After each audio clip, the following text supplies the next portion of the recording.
Hola. En qüestió de pocs dies hem vist com Carles Puigdemont i Oriol Junqueras, amb estils ben diferents, defensaven exactament el mateix en les seves respectives entrevistes a TV3.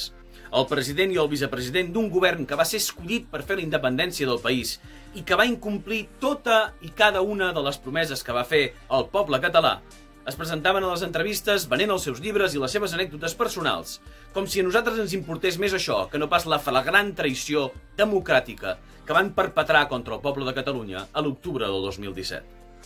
Però més enllà d'això, que ja és prou greu, es van presentar en aquestes entrevistes sense cap pla realista, sense un sistema clar per fer la independència de Catalunya, i venent-se com els grans representatius de l'independentisme, quan han sigut els representants més grans d'uns partits polítics que porten 3 anys fent d'administració colonial ferotge contra el poble independentista català des dels seus respectius seients de poder.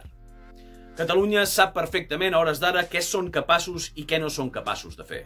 El que són capaços de fer és mentir, manipular la gent, crear cortines de fum, fer-se les víctimes, enganyar i demanar causes de presó pels independentistes que defensen la independència de Catalunya. I el que no són capaços de fer és precisament això. El que se'ls va encarregar l'octubre del 2017 i que van incomplir flagrantment i el que mai estaran disposats a fer, que és la independència del país. Per això aquesta nació catalana necessita desfer-se d'aquests personatges, dels seus respectius espais polítics i donar tot el poder català democràtic a gent que estigui preparada per assumir el poder i per fer-lo servir per fer la independència de la nació.